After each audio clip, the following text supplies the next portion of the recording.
know you, how would you describe yourself? There's several words I use. The first one would be, I have 10 kids.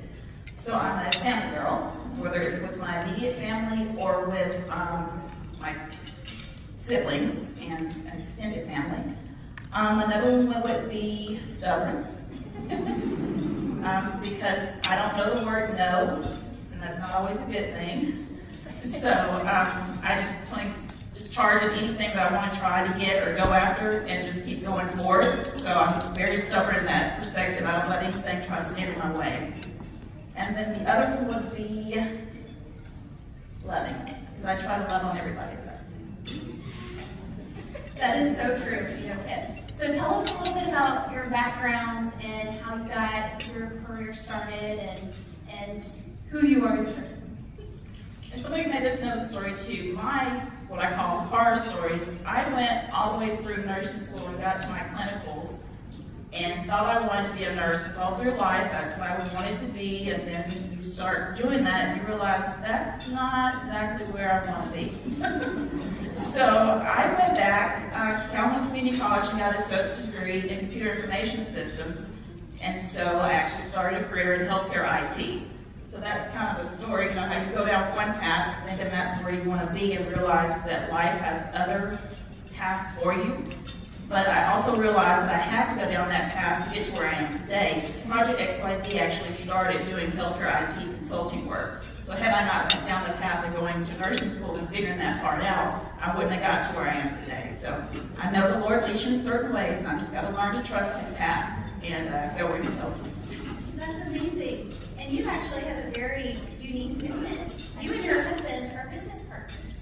So tell us a little bit about PROJECTXYZ and what y'all do and how you serve, and you're a leader in the industry, but all across the country.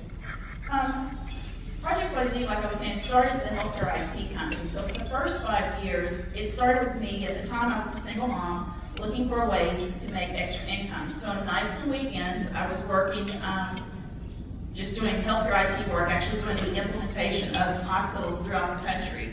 And it got to the point where I was able to leave that full-time job that I was working at the hospital in Birmingham and start working at PROJECTXYZ full-time. And like I said, for the first 5 years, it was just me doing that as a consultant. And then pick up people here and there when the projects got big enough where I needed other folks. But then in 2006, the company my husband worked for sold. So he came over and joined me, and we started doing more of the traditional government contracting because that's where his background was. So we took all the IT skills that we had on the commercial side and started transforming them onto some of the skills on the government side.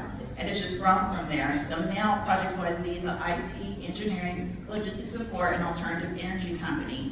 And it has just grown from that. A lot of stuff that we do is even with foreign partners. So we do a whole lot of foreign military sales. We actually have a facility out in El Paso, Texas, that actually houses missile systems for the U.S. government that we work with our foreign partners too. So I've got employees from here, got people in Egypt right now, some in Taiwan right now. So we span across the world. So to start off in my bedroom at home, to be doing this now is kind of a true transformation. So. That's amazing.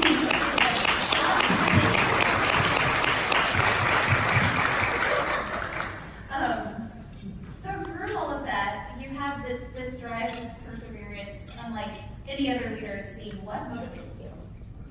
I think it's my passion to give back. Because not only for us to give back to the community, to my employees, each night I pray that everything that we do is something that benefits the company and the people that work at the company. Because it's a lot to have on your mind to realize that you're not just responsible for your family, but you're responsible for, we're almost 100 people now, so almost 100 people and their families. So the things and decisions that we make affect their lives too. So that's always in the back of my mind. So the stuff that we do for the company and the things we do in the community is always about how is what I'm going to do affect somebody else. And if you keep that conscious in your mind, you'll make those right decisions to make sure you're not doing something to deliberately hurt somebody or to cause deliberate intentions of somebody. So that's just one of those things that do it. So it's just that drive of making sure that doesn't happen. So that's incredible. So as you are a leader both in the community and within your company and within many organizations in town, what would you say is your personal leadership style? I would consider myself a servant leader.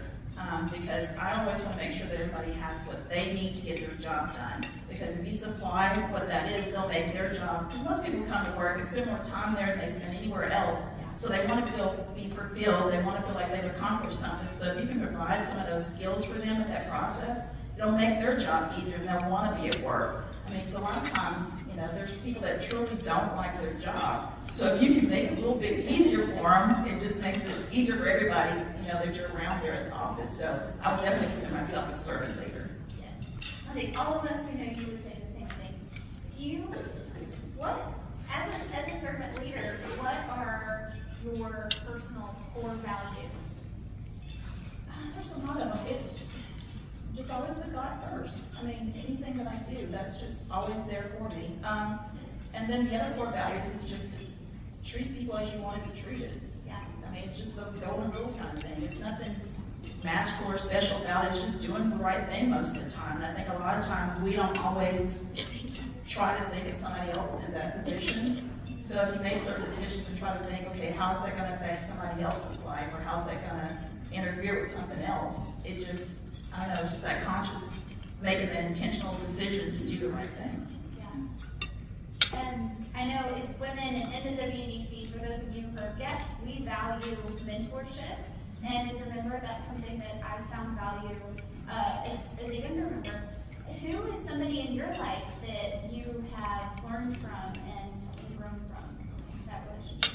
I've had several mentors through my life, and it just depends on what I'm working on that time. So if it's something that's dealing with business-wise, my sister actually owned a company and doing some of the same things, so she was a great mentor, close to all work. And then my sister, Mary, she's a mayor down in Triana right now, and she's been a great mentor when I'm looking at trying to figure out how to navigate certain political things. Bobby Bradley here in town has been a great mentor as far as business and just personal life. So depending on what I'm going through, I kind of find that person who has those qualities that I'm looking for at that time and kind of figure out a way to engage them or figure out how to do it. I can't say I've got just one mentor because it changes depending on what situation I'm going through. Absolutely. And how is that relationship really, and you talk about your sisters and their role. How do you lean into that and really get as much as you can out of that mentor relationship?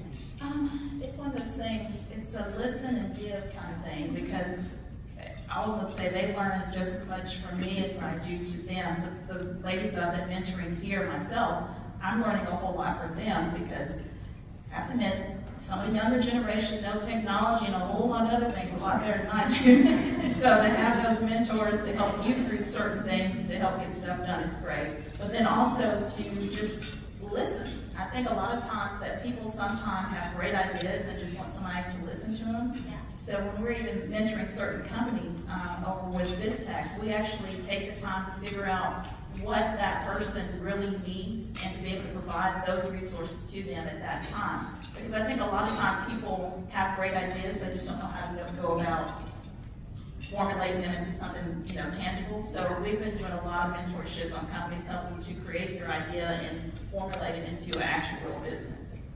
That's incredible and very important. Yes. And speaking of businesses, we have a lot of businesses owners in the room, and so I wanted to talk a little bit about how goal setting. So what are your current goals, and how do you set goals, and then what steps do you take to achieve this?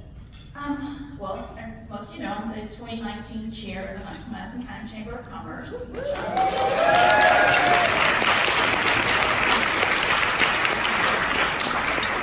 I am honored to hold that role because it's a big commitment, and it's a lot of work, but I am enjoying every moment of it.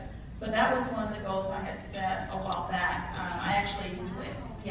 When Jim Bolte brought me onto the board back in, I think it was 2012, he said, so, well, hey, where do you want to see yourself? Do you want to continue this road? Whatever. I said, Jim, I actually want your seat one day. And that's awesome. Yes, how we get it. And he says, okay, well, we'll start working up to that. So the way that some of that works on the chamber board, you have to go through each one of the vice chair positions to kind of learn what's going on in each one of the divisions, because the chamber has a lot of different parts to it. There's small business, there's membership, there's Reggie, there's finance. So each one of those has a vice chair that's in charge of them. So throughout the year, since 2012, I actually had one of those positions each year to have a chance to learn what's going on. And that way, when you become chair, it's not foreign to you. You can actually be an effective chair and actually help the chamber to continue to grow. So during that process, he says, okay, well, let's map out a plan. And then each year I would cultivate those relationships with each one of the chairs at that time and let them know that I still wanted to be a part of the exec committee and wanted to let them know kind of where I wanted to fit in. And it just kind of all fell into place. That's amazing, and that's so important that when you set your mind on something, you kind of look long term and map that out. That's incredible. So I'm pretty intentional on a lot of things that I do.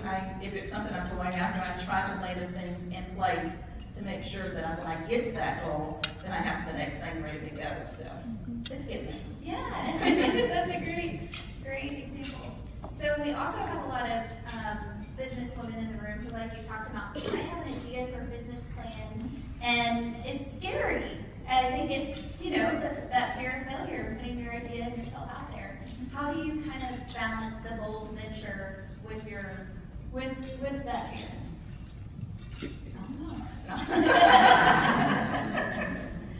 It's just one of those things. If you're passionate about something, it doesn't matter what comes in your way. You're going to figure out a way to get there. Yeah. So it's just one of those things that I think I was just passionate about making sure the company was successful. So I was doing stuff. I mean, me and Larry talk about nights. I remember Christmas Eve one night. We were literally putting in invoices and working that night to get stuff done. So it's just one of those things, when you're a small business, you have to take on all aspects of that business and you just work through them. So it's just, you have your mindset on something, you just go for it. You just don't let it stop you. Yeah, that's great. Can you tell us about a time maybe you did go for something and you either failed or didn't get the result that you wanted?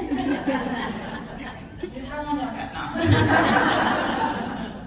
There's several. I mean, especially this one's, I can remember very vividly, so I'll tell you this story. The very first big contract we did for the government, I'm thinking we nailed it, we killed it, we put everything in and whatever, and then you get that call to say, oh, we selected somebody else. That hurts. Yeah.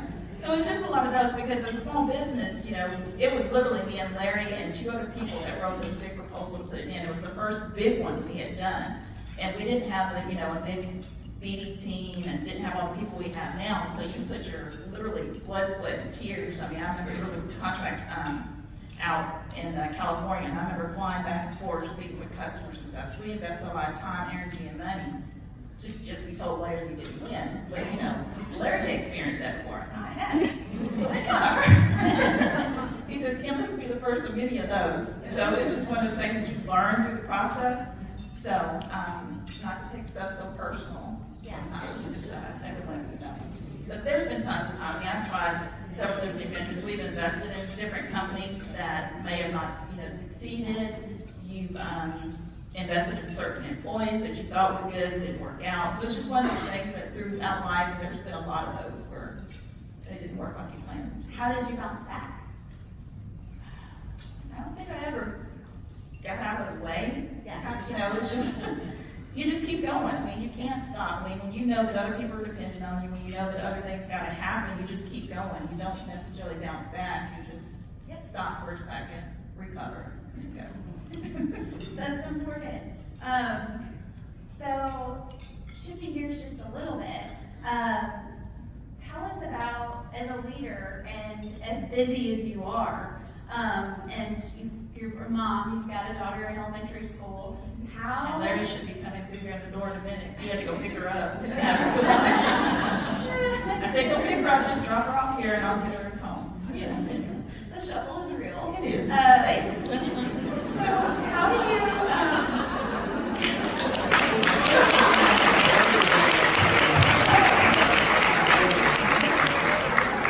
So, how do you take care of yourself through all that? Like, what do you do so that you hear yourself every day? What are your habits? What are the things that you learned over the years that Someone had, I think, asked me last week also, how do you do that work-life balance kind of thing? Is it a balance? Like I said, there's not a balance. It's a juggle. because everything that I had planned out today has not happened besides me being here.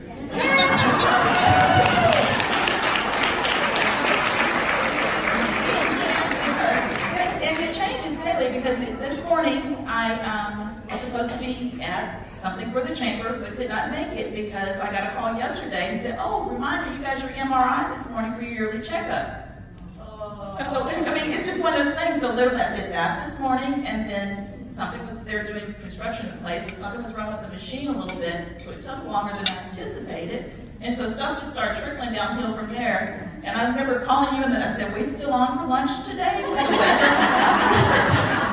Clearly that's how the game was going so far. So I called back up, and she said, yeah, we're still doing it. I said, well, what about the kids and stuff? She said, we'll bring them on or something. So I think yours are back there in the back. Yeah, they just went the hallway. So it's just one of those things, it's a juggle. Life is going to throw stuff at you constantly, and I think that's one thing with women, we're really good at juggling and making sure the priorities are taken care of. Yep. So, day to day. Well, and I know for me, what's helped me with the juggle is just prioritizing and reminding myself of those priorities every single day. So, And it changes, because today, it was supposed to be work, started off, because I had been in DC the first part of the week. So I had a list of stuff, I was on my task list to get done today. And of course, none of that's going to happen now because of what happened, the change this morning, then the lunch, now I've got to go home. I'll be able to work some from home, but everything that was on my task list to get done this afternoon at the office, it's not going to get done now because I'll have to, take the little one home. So your priorities change depending on what's going on, and you just kind of balance and juggle, as you said before, shuffle to figure out how to make it work. Yeah, that's true. We're all feeling it today, so good day to talk about work-life balance. That's why I keep looking out there. I know. Priority this afternoon is stuff covered. So what is what are your priorities in the grand scheme of things? Of course, family always comes first, but it's all a priority because, like I was saying, the PROJECTXYZ family is just as important to me as my family because they're, I'm responsible for them too. Yeah. So it's all a priority. It's just which one takes, center stage at that particular moment, and it just shifts depending on what's going on. So that's amazing, and it means so much to me to hear you talk about your employees like their family does. Well, it's Team PROJECTXYZ all the time. So, shifting gears a little bit now, tell me about what's next for you and your career and the business and all the things that's happening. Life is just next now. We're continuing to grow the business. We've actually expanding some things too. We bought some property out of Tuscaloosa. I'm so There's excited several about people that. now. So we're in the process now of negotiating. We're going to open up a restaurant down in Tuscaloosa with a chef that's looking to come to town. Wow. So there's some stuff from there. So what we, as Larry keeps telling me, PROJECTXYZ is a diversified operating company that happens to have a presence in government contracting. Speak up when you walk in the door, tell me to say his name.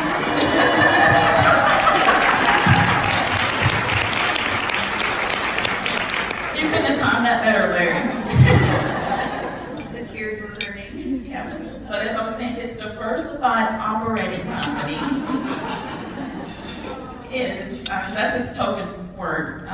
But we, of course, have this sector as far as government contracting, but we also own several pieces of real estate that we're working on. Like I was saying, it's the restaurant we're working on, and being that Larry's also the CEO of WEDC, there's a whole lot of things that are happening over there with companies we're investing in, helping mentor and grow too. So there's several companies that we've invested in and helping them, so we have a vested interest there. So it's just all working together, and I'm just going to continue to work in those things as they come up. So That's incredible. And as a Main Street director, I'm excited to see a new restaurant open in Tuscaloosa. So as you're taking on these new ventures, let's talk a little bit about pushing your boundaries. And you gave what I heard was a wonderful presentation last week. I was so sad to miss it, but I do want the audience to get to hear a little bit about what you talked about. So tell me about when you've been out of your comfort zone and how you've handled that. I'm out of my comfort zone a lot. Like we were saying, that's why we're doing this tag team kind of thing, because people say all the time, you get up and talk in front of people all the time, but usually I'm in front of a podium, I'm reading a nice little script, and I'm just talking to you.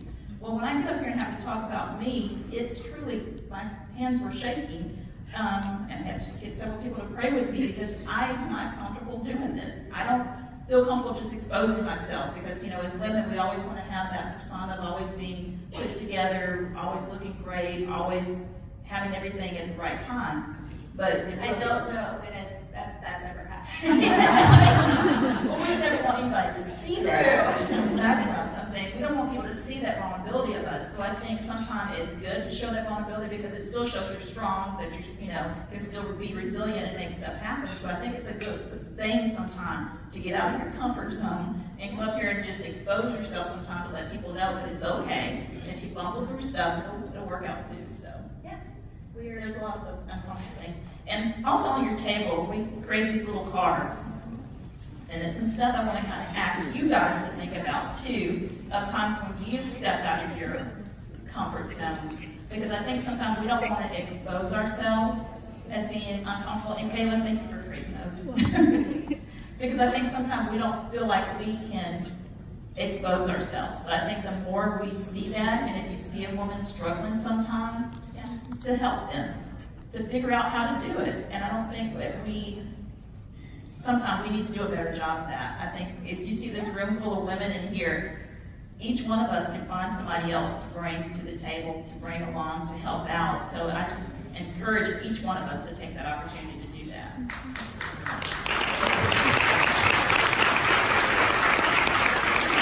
And for the guests in the room, that is what WEDC is all about. It is.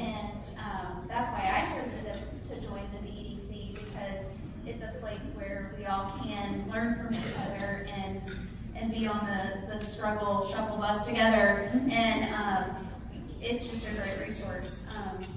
So thinking about International Women's Month, which is this month, and all the exciting things that are happening, it's never been a more exciting time in my community to be a woman in this century. And I think we've got progress that still needs to be made. We have a lot of trailblazers that are out there making it happen. So in Huntsville, Madison County, what do you see we need to focus on as a community to benefit all women? I think the biggest thing is showing women pathways. Right now, we've done a great job as far as creating great economic opportunities here in the community, but I think women don't know sometimes how to get certain paths to find some of those jobs. So I think the opportunities that we can help each other the most is if you see certain things that are going on. I know Lydia's back there. A couple weeks ago, she did this phenomenal second chance job fair, and we had like 600 people or so show up for this job fair.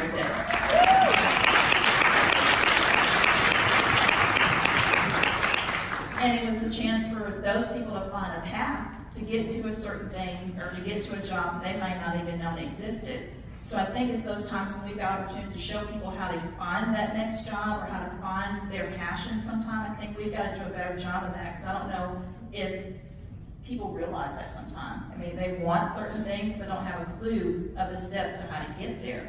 So I think it's good for us to, if you're in a certain position or have certain things going on, to show another woman that same path.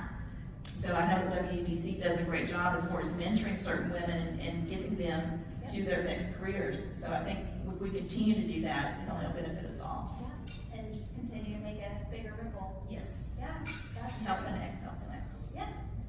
So, is there something, kind of looking at the card that you made, I wanted to make sure we asked you these questions. That wasn't the purpose. We're all getting out of our comfort zone. So, and we kind of talked about the first one. So the second question is, what have I always said that I wanted to do, but you haven't done it yet? What is that thing for you, Kim? There's a lot of things for me. Probably shouldn't do this, but I'm going to do it anyway. Sorry. He left. No, he didn't. He said, sorry, guys. I could feel his beam coming this way. But one of the things is in one day, I'm not saying when it's going to happen, I truly want to continue to serve this community, and at some point I plan on looking at running for, you know, some type of political office.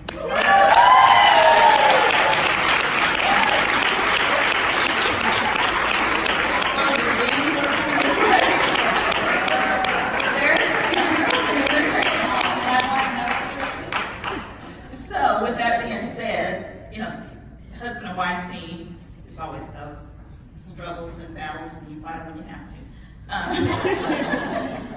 But it's just one of those things that I love this community, and whatever we can do to help this community continue to grow, I encourage all of us to figure out a way to do that. So, to answer your question, you weren't supposed to answer that. Hey, it's on the card. So, and I think you got your campaign team assembled, so check that out. How can you and how can we all encourage other women to step out of their comfort zones and to be bold and to take on running for office or applying for that job that we don't think we're qualified for? Just don't be scared. I mean, get out of that comfort zone. I mean, I think that's the biggest thing. Sometimes I think we set our own in our mind. Just do it. Yeah, just jump. Step out on faith and just go for it. Yeah. That's incredible. So there's a lot of women in here that are business owners that I know I've talked to personally that truly step out of their comfort zone and would move across several states. Look at Amanda for that. I've heard her story where she says she moved here to start a company. So there's just certain things that you've got to get out of your comfort zone and just step out on faith and just try it. Because I don't think if we don't, there's a lot of things that we don't want to look back and say, I wish I could have or I should have or any of that kind of stuff. You can say, I did that. Whether you failed or didn't succeed at it, you at least tried it and you can take it on. And you'll learn from that mistake and be able to do it the next time. Yeah, that's great. Is there anything else that you want to share with us? No. I'm just honored that you guys would ask me to come do this, and I'm glad I accepted because I know it took you a little while to convince me. I'm so proud of you. You are an inspiration to so many. Me and Becca have a history of working together on different projects and stuff, from her different positions from the hospital to leadership and stuff. So she's been one of my.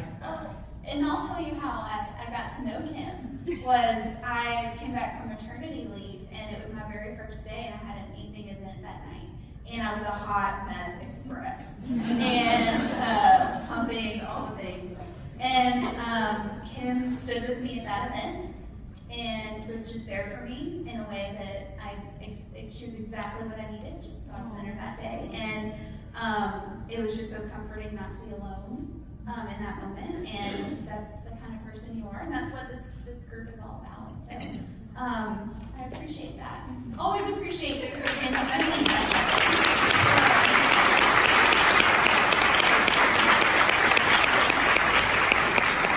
So we have a little bit of time before we're going to do our table discussion. Does anybody have any questions that they want to ask for Ken? I'm going to walk around with the mic, and not everybody at once.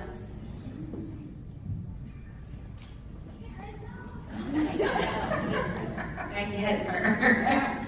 So here's a question. I'm interested to know. So as you are hopping on these planes to Paris and Japan to represent Huntsville, is a two-parter. What is your impression of the impression that we're making? And I want to know how they're perceiving you as a woman and a woman of color from America. Good question. Great question.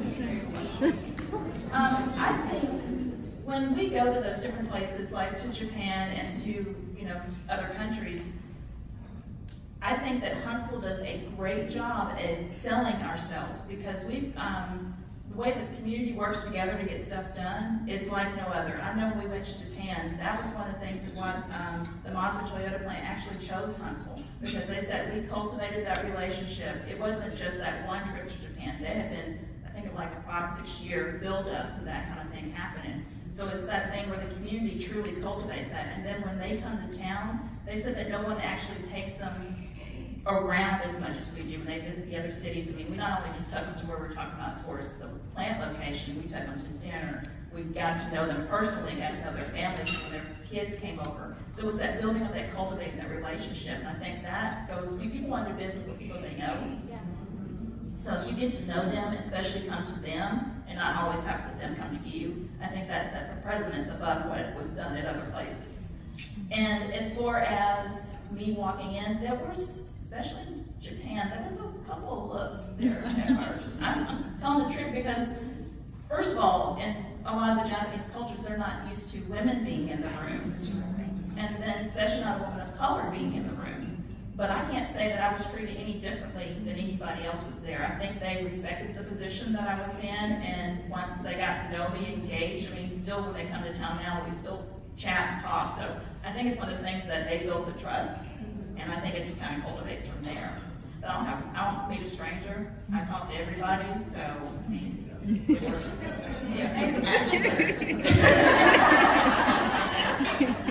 Because he says, yeah, because he fusses at me all the time, because I will literally be sitting on the elevator, and you know how I'll just start talking to random people, or waiting in the line at the grocery store, and he said, "What are they talking about?" No.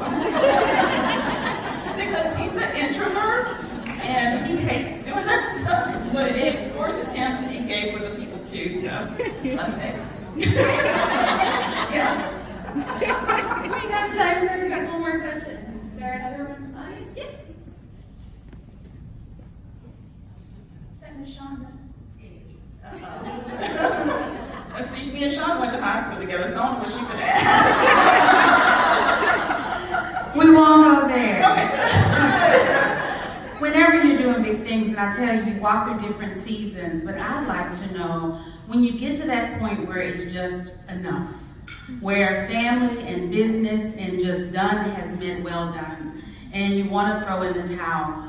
Kim, you always are solid, you always are sincere, you always are authentic, but I know that you've had those moments where you said, enough.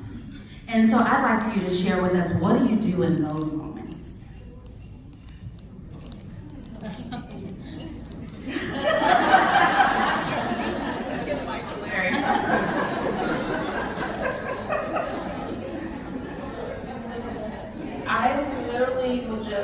I shut down for a few days. I think we all have those moments where we're like, I'm just going to cut off communications and everything. You just go in the house and you just chill for a few days. I think we've all had those moments, and that's as real as I get. And my dad lives down in the country, so I will literally go, and there's very little self-service down there. There's everything. So I will literally go to my dad's house, sit out on the front porch with a cup of coffee, and just kind of forget stuff for a little while. I mean, because we all have those moments where we just need a break.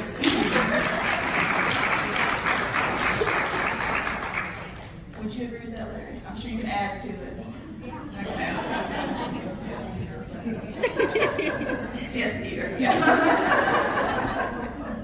All right, we have time for one more question. Anybody else? And that's an interesting relationship. When you work with your husband and you live with your husband, I know some of you do that too. Yeah, you understand? It's an interesting dynamic. So me and Larry have learned to work together. One of our biggest things is when he first came over, we started working in the office together. We literally shared an office. So our first goal was to get big enough that we could have separate offices. Because he does stuff one way and I do stuff another way. So when we were working on projects and stuff, and again, we would always decide who's going to lead, because his way of going down this path is one way and my way one. We'll get to the same point, but we have two different views on how to get there. And if we tried to do them both the same ways, we would fuss. We were like, no, who's going to lead? We decided that up front. And even to this day, on certain projects, we're like, okay, who's going to take point on this one? And we kind of work it from there, because otherwise we'd be fussing all the way through and it'll take twice as long to get done. So I think we need to get Larry to come and be our guest speaker next year. yeah! He'll get him out of his comfort zone too. Well, thank you so much, Kim, for just sharing your wisdom and insight, and we're just so blessed to have you as a member of the WEDC, and all that you're doing in the community is just, you're moving the needle for all of us. We appreciate it. So, thank you.